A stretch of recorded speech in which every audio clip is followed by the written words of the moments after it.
All right, Take No Prisoners 2008. This is a classic ROH review. Definitely one of the best shows of 2008. The sixth Ring of Honor pay-per-view right here. This is a 2-hour show, or 2-hour pay-per-view. And I have to say that these, the original tape pay-per-views that were only 2 hours were pretty great.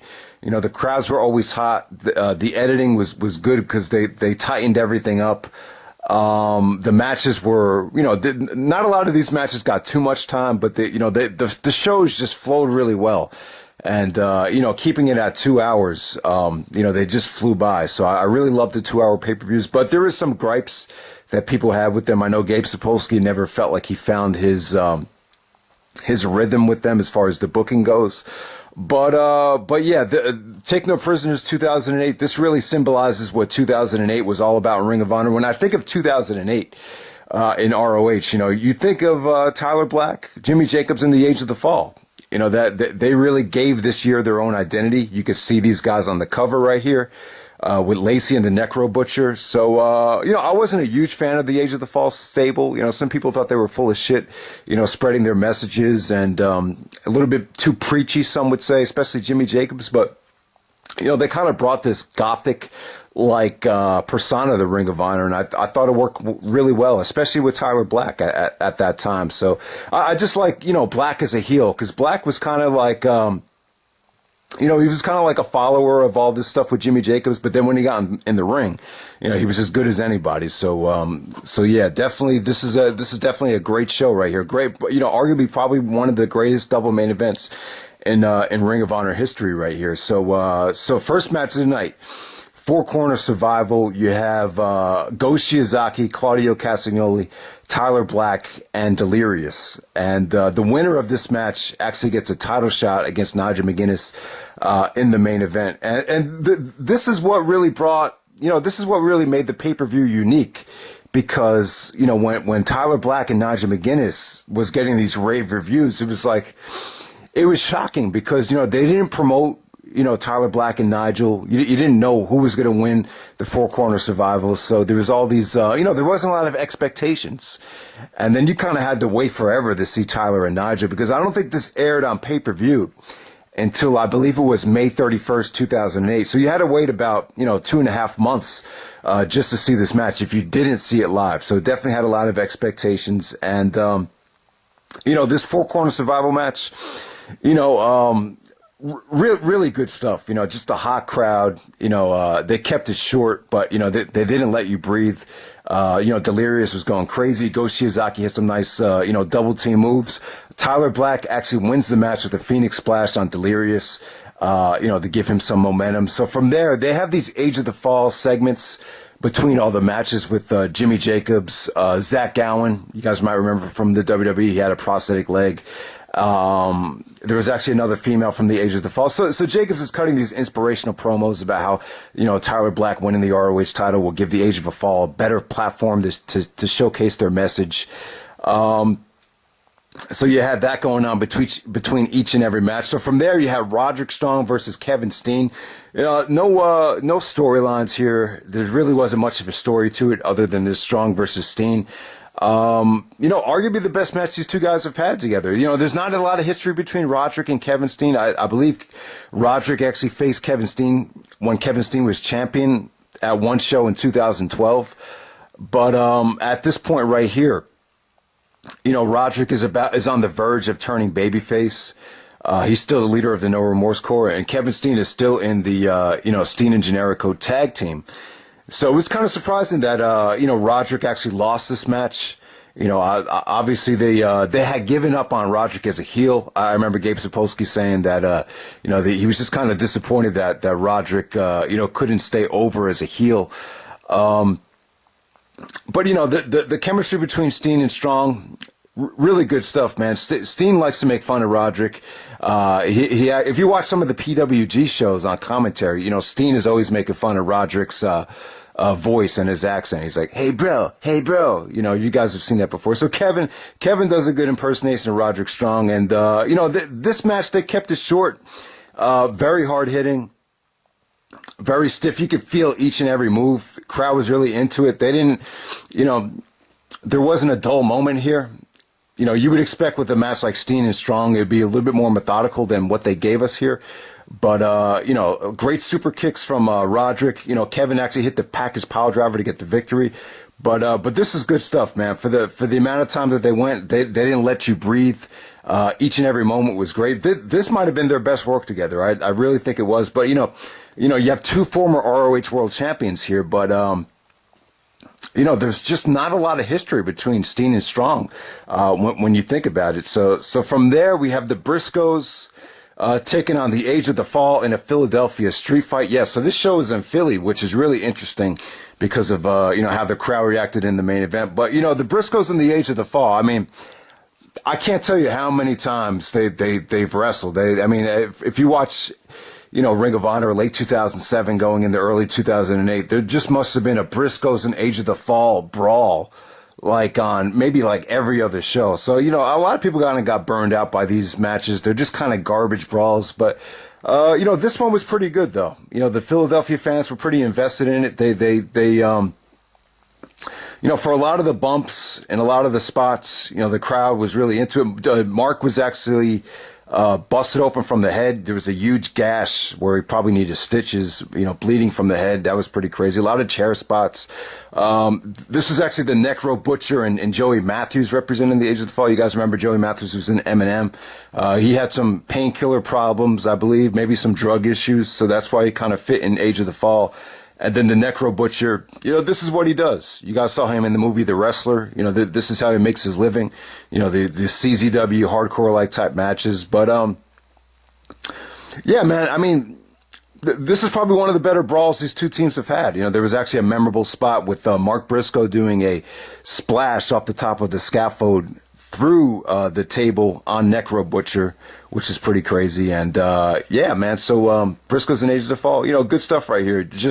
I just felt like they just way overdid it with these Age of the Fall brawls and the Briscoes. There's just a lot of them looking back on it. So next up, you have Brent, Albright, and Erick Stevens.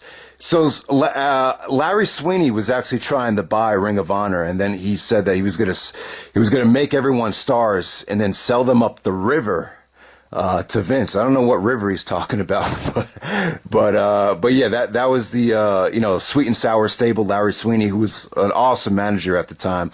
He had Chris Hero, Bobby Dempsey, but at that time, the faction warfare thing kind of flopped. A lot of people didn't like faction warfare, and so Larry Sweeney actually bought the Hangman 3, Adam Pearce, BJ Whitmer, and Brent Albright. So then Erick Stevens came out.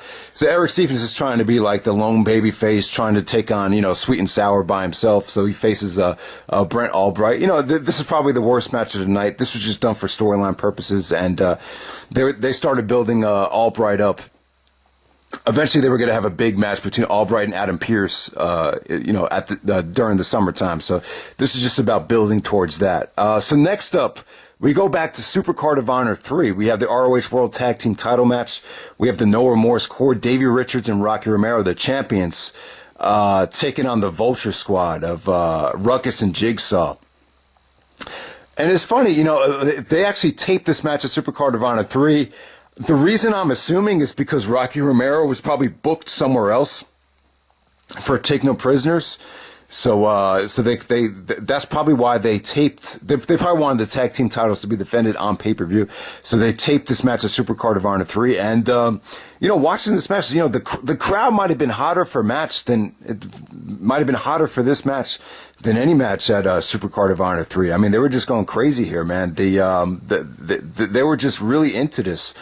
Jigsaw and Ruckus, if you've seen Ruckus does a lot of cool things. He's more of a spot guy, but, when he does spots, the crowd seems to generally get behind him. Jigsaw actually took off the mask leading up to this match to kind of build some excitement to it. And I remember Bryan Danielson actually said, I forget what, maybe it was the Colt Cabana documentary. He actually said, "Oh man, Jigsaw fucked up by taking off the mask. He should have never done it." But yeah, Ruckus and Jigsaw made for a nice team. Richards was just bodying guys up with slaps and kicks. There was actually an awesome finish here with Davey hitting the DR driver and Rocky doing a spike pile driver at the same time to get the finish. But yeah, just really hot energy. And it's if this match had been on the Supercard of Honor 3 DVD, who knows? I mean, that show probably would have came off even better, which is scary to even think about. But yeah. All right, before I get into the double main event, there's just something I want to talk about with the tag team titles. So that's probably why Gabe Sapolsky didn't enjoy these pay-per-views. I don't think he really wanted to do them. I think eventually Kerry Silken started putting pressure on him to get a pay-per-view deal, ultimately get a TV deal, which he was totally against. And it was for reasons like this, because you kind of have to lie to the audience. They did this whole angle with Morishima and Danielson at the previous pay-per-view, Rising Above.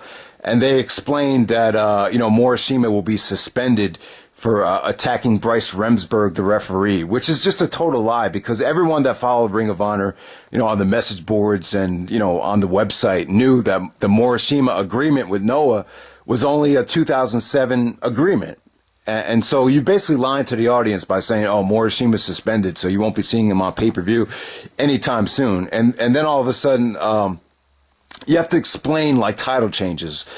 Like, because there's two different audiences. You have the audience that's going to watch everything that Ring of Honor releases. And then you have a pay-per-view audience that's only going to watch a pay-per-view, like if Truth Slayer recommended it. So you have that to deal with. So you have to kind of explain, Age of the Fall beat the Briscoes at Final Battle 2007. And then, the Age of the Fall lost the tag team titles to, David Richards and Rocky Romero. So you have to kind of babysit the pay-per-view audience and explain them, this title changed hands because of that. So I could see why Gabe said he never really found his stride with the Ring of Honor 2-hour pay-per-views or the tape pay-per-views. So there's just a little gripe right there. So we move on to the double main event. We have Bryan Danielson taking on Austin Aries. And, these two guys, man, this is not a blood feud, but it's one of the best rivalries in Ring of Honor history. I would say that Danielson and Aries, they're just as good as Angle and Benoit, just as good as AJ Styles and Christopher Daniels. That's how good their matches are.